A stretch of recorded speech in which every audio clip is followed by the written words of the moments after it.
The physical and mental stress was very high. This type of mission required complete silence, no talking for days, just hand and arm signals or notes. There could be absolutely no noise while moving. We were traveling along at a snail's pace of 100 yards an hour. Every step and every foot placement were pre-planned. Toe down first, then slowly the heel. This technique was designed to muffle the noise of any small branches that might be broken if we accidentally placed our weight on them. Each team member had an area of responsibility for maintaining vigilance as we moved. We were always looking for booby traps, ambushes, enemy personnel, poisonous snakes, and tigers. We couldn't forget the 500-pound hungry tigers. We knew a North Vietnamese army force was very close to us. We just didn't know exactly where. We spent most of the day moving up to the top of a ridge, one step at a time without making a sound. Just as we neared the top, the point man signaled to us to halt and get down.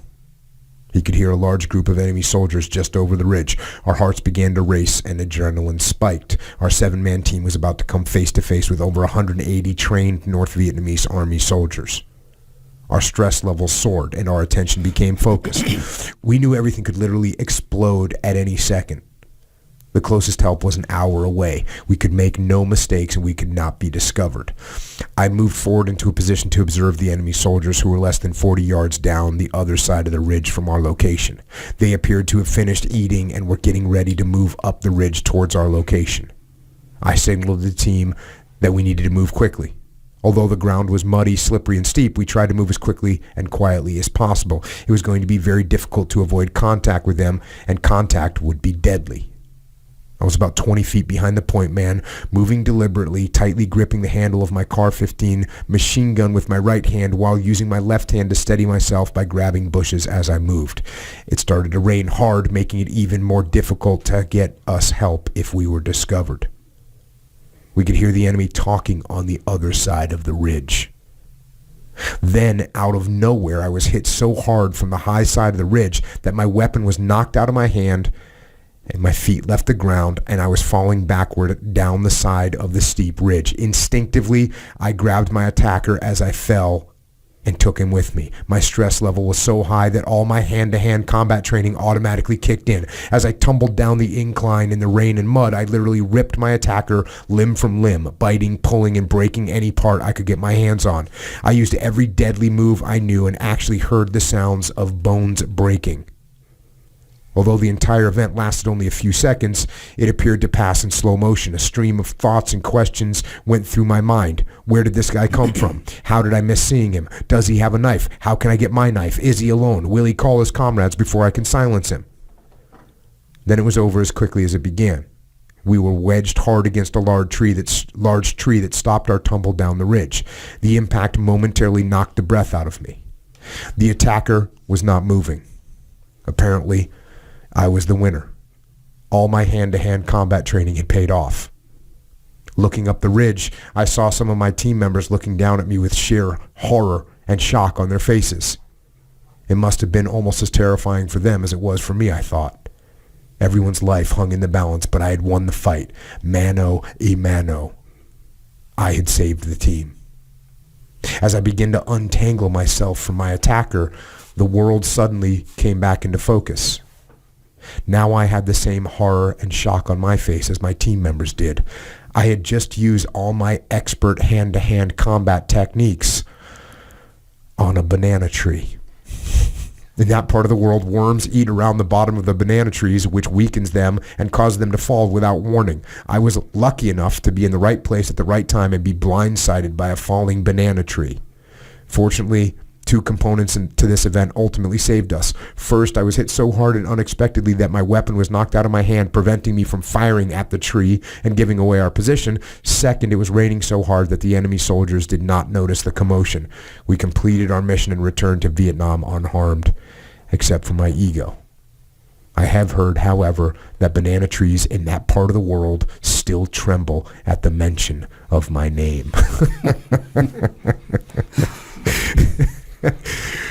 Good times. A little embarrassing, but yeah, the stress level was so high. It just, you're locked, loaded, you're ready to go, and something triggers you, and you go for it. You react. It's just the instinct. somebody had me, and it was me or him. And, I just unleashed everything I still had until I killed a banana tree. But, I can walk by one today, even in other countries, and they tremble. They know. They know. The legend is real. Yeah, you can see the little limbs turn and watch me to make sure I go on by.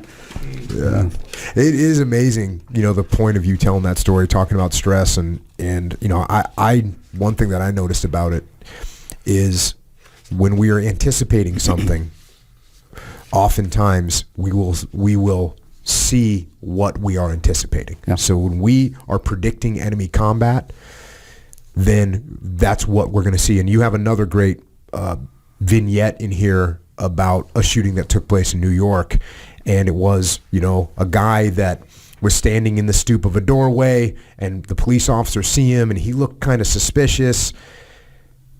And eventually, when he moved, they said, oh, he's trying to run from us. So now they draw their weapons, and the next thing he does is reach into his pocket. They start shooting, and once one person starts shooting, they all start shooting, and they end up putting 40-plus rounds into the guy and into the surround guy, because they didn't shoot very accurately. But it turns out that the guy was just a normal citizen that fit the description of a person that had conducted some crimes in the area. But it wasn't like a specific description. But what they anticipated seeing and what they got kind of mentally ready for, and then he makes a move to get away from them. In their mind, he's making a move to get away from them. In his mind, he's just trying to get out of the way. Who knows what these cops are doing, but they can't be after me. And then the next thing is they're yelling at him, oh, I better get them some ID. So he reaches into his pocket. What do they think he's reaching for? They're anticipating he's reaching for a weapon, so they kill him. So that's a great lesson learned. And, you talk a lot in the book, The Stress Effect, about, you call it awareness, being aware of what's going on. I always use the word detachment, being detached from all the chaos and emotion, and what a great power it is to have that. It's the same word or different word, same meaning, the awareness that you talk about. But that example right there, what you're anticipating, there's a good chance that what you're anticipating you're going to see regardless of what reality is. Yeah, it's not a banana tree. That's a North Vietnamese soldier, highly trained and skilled, and he's trying to take me out. Yeah. And doing a good job because I'm falling backwards. I can't shoot him. And, in the story you're talking about, as they approach him and start shooting, the first two guys that get there, one starts shooting, and what happens is some of the bullets are hitting on different parts of the stoop there and start to ricochet back. That's right. In their mind, he's shooting at him. I mean, the bullets are coming back at him. They think he's shooting. The other guy with him trips on the steps and falls. So his partner thinks, man, they hit him. Mm-hmm. He's down. The other two are up there. They think he's down. And, they all just continue to shoot an innocent guy. Mm-hmm. So we see what we're expecting. We have to be careful with that. And it happens, it happens all the time. Yeah. When the adrenaline starts flowing, you're going to do a lot of things that you need to keep it under control. Mm-hmm. And there are ways. Part of it, I'm probably getting off track here, but some of it is practice. Go through the immediate action drills. You keep doing it and doing it and doing it.